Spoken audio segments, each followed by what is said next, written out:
बिल्ली के गले में घंटी की कहानी। एक बहुत बड़े घर में सैकड़ों चूहे रहते थे। वो अपना पेट भरने के लिए पूरे घर में टहलते थे। सभी चूहे हंसी खुशी अपना पेट भर लिया करते थे। उनकी जिंदगी बड़े आराम से कट रही थी।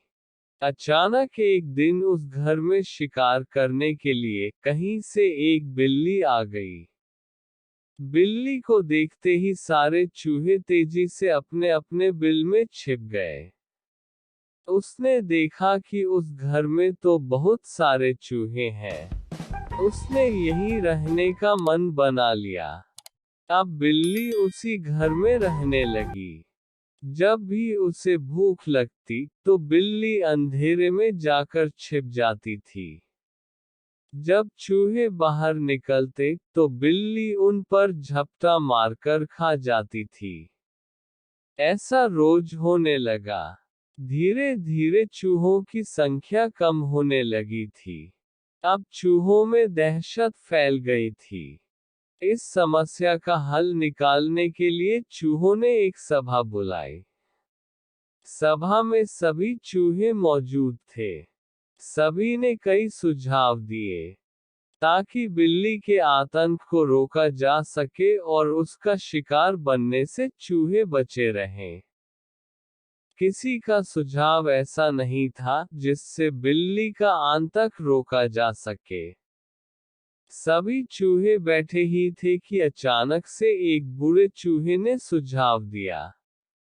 उसने कहा कि हम बिल्ली से बच सकते हैं, लेकिन उसके लिए एक घंटी और धागे की जरूरत पड़ेगी।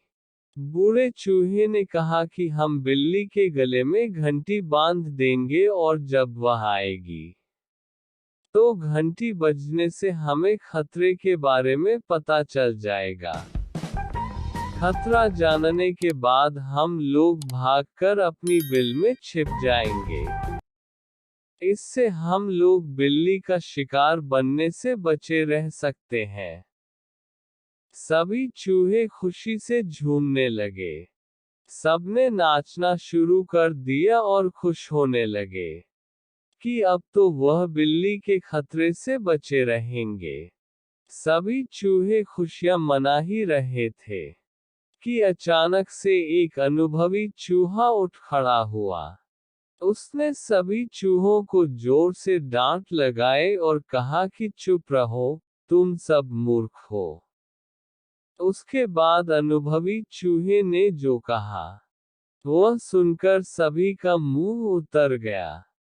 चूहे ने कहा कि वो सब तो ठीक है, लेकिन जब तक बिल्ली के गले में घंटी नहीं बंध जाती तब तक हम सुरक्षित नहीं हैं।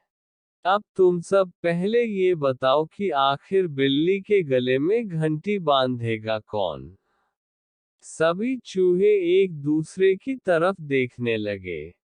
सभा में सन्नाटा छा गया था। सभी चूहे निराश हो गए। इसी बीच बिल्ली के आने की आहट पाते ही सभी चूहे भागकर अपने अपने बिल में जाकर छिप गए। कहानी से सीख। इस कहानी से हमें ये सीख मिलती है कि सिर्फ योजना बना लेने भर से ही आप कामयाब नहीं हो जाते। उस योजना को लागू करने के बारे में भी सोचना चाहिए। उससे पहले जश्न मनाना बेकार है। तो ऐसी ही कहानी सुनने के लिए हमारे चैनल को सब्सक्राइब करें, लाइक करें और शेयर करें।